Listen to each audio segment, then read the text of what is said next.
Welcome to a brand new season of Let's Talk. My first guest today is an author, entrepreneur, international speaker. She's a mentor, and she was recently named Oshawa's candidate for the Liberal Party. She's the author of the book, A Walk in My Stilettos, How to Get Through the Struggle with Grace. My guest is Makini Smith. Welcome to Let's Talk. Thank you for having me. It's a pleasure to have you with us. It's an honor to be here. Now, when I look at your profile, there's so much to your life. And when I read about you, you've been through some very unusual circumstances in your life. Could you tell us about some of that? Well, I grew up to a single mother in Scarborough, government housing. I became a mom very young. Mm-hmm. I got married young, got divorced young. Wow. My sister, who was like my best friend, she passed away at the age of 39.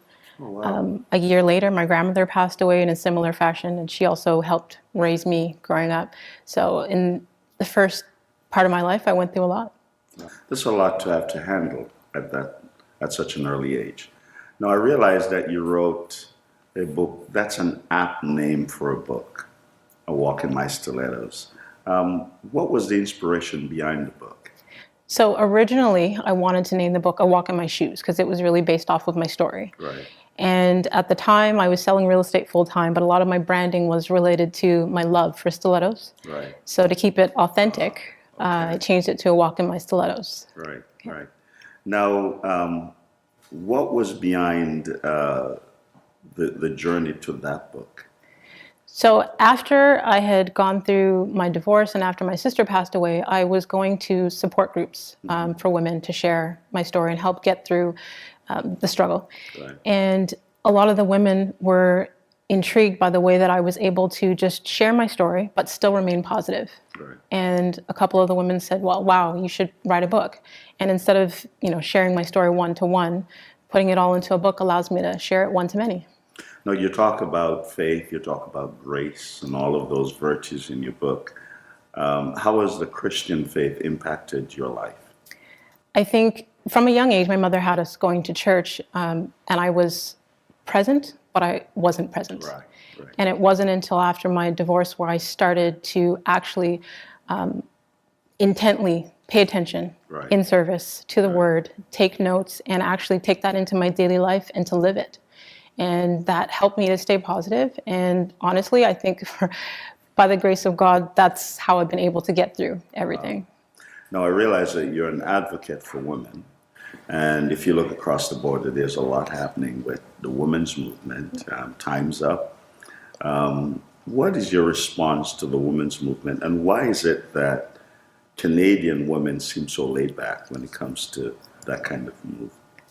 In my opinion, I feel in the U.S., they unapologetically are advocates for whatever it is they believe in. Right. I feel here in Canada, especially in Toronto, we're more conservative about our views. We don't want to offend anyone, so our perspective, we're not as strong in voicing our opinions. Right. Now, when I look at your life story and the stuff that you've been through, there's a lot of women who are having to contend with some of those same issues. What can you say to them, or how do you help them in that journey?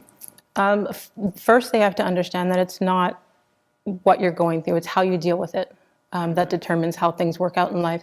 God is definitely the foundation for everything that I do. And if I look at, God loves me unconditionally.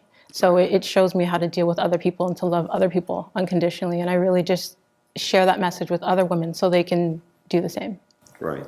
So do you do a lot of travels and speaking to women? How does that work? Definitely. I've done most of the U.S. I've traveled and spoken and mentored women in the Caribbean, in Puerto Rico, Paris. Last February, I did a book signing and I was speaking to women in Cape Town, South Africa, where we were sharing our stories. Very good. We're going to have to take a break, but when we come back, I realize that you've added something new to your portfolio. You're now an aspiring politician. We'd like to talk about that when we come back. Yeah. More with Makini when we return.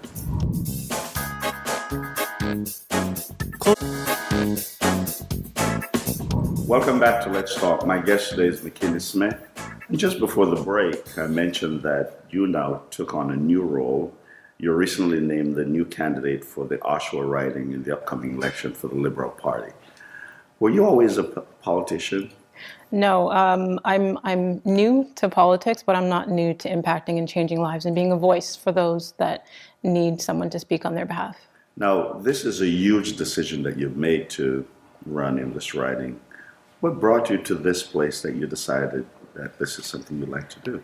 I believe that in my spiritual journey, understanding who I am, I took some time when I was traveling the world, seeing other communities, learning from other cultures, and realized that I can serve here in my own community with a broader perspective.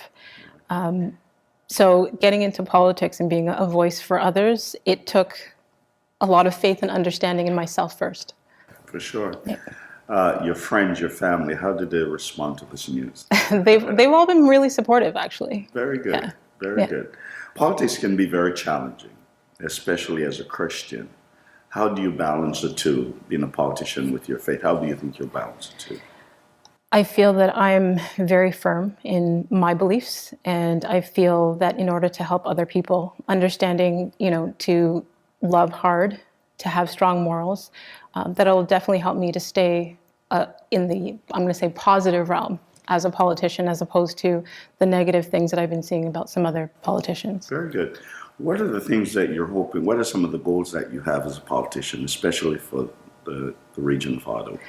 Oshawa, well, if elected as MPP, one of the things that needs a lot of help is rebuilding downtown Oshawa so that the people that live there can work there and they don't have to travel so far. There are unforgotten areas in South Oshawa that need to be cleaned up and rebuilt, and there's some issues there that I think there are other people who are afraid to go into those communities and deal with that. But coming from or growing up in an area that was rough, I'm not afraid to go in there and speak to the people that need to be heard. The interesting thing is I used to live in Oshawa. My wife is from Oshawa, so I know what you're talking about. But you're running against someone who's been in politics for a very long time. Mm-hmm. As we would say, you're the rookie, you're the kid on the block. Mm-hmm. How are you maneuvering your way through that? I think people just want someone that's willing to listen to what they have to say and someone that is committed to change. Right. Now, as you look at your life coming full circle, what are some of the things that has happened in your life that brought you to this place? Because this is a major move in your life. Mm-hmm. Brought you to this place. I think everything that I've been through in life has made me who I am today. So all of the struggles that I've been through, all the lessons that I've learned, all of the ups and downs and the whole entire spiritual journey has brought me to where I am today, to be strong enough to take on this role. Very good. Now, I realize that your book, A Walk in My Stilettos, has literally helped you to write at least 3 other books. So to date, you have 4 books. Correct. Tell us about that journey. So the first book, A Walk in My Stilettos, How to Get Through the Struggle with Grace, was based off of my story, my journey. And it trickled on to women asking me how I was able to stay so positive after going through so much struggle. Right. And that was all prayer and affirmations. So there's A Walk in My Stilettos, 111 affirmations to help you heal, which is all faith-based affirmations. And the third is a gratitude journal. Okay. And the fourth is a couple's gratitude journal. Very good. Now, at the Golden Globe Awards in the States, Oprah Winfrey gave a rousing speech, and she said that women are going to be making major decisions in our world. How do you see that impacting us here in Canada? I see a lot of women right now making bold movements, and they're willing to step up in leadership roles and to take on roles that we were, I'm going to say, not so inclined to take on previously. Very good. Yeah. Well, Makini Smith, it's been a pleasure having you on the show. Can you share with our guests how they can reach you, how they can support you, and how they could get a copy of your book? The books are available online on all major bookstores internationally, so Chapters, Barnes & Nobles, Amazon, iBooks, you name it.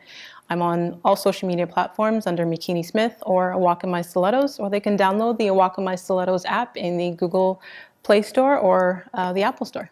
Well, it was a pleasure, and I wish you all the best in the new endeavors. May God continue to bless you. Thank you.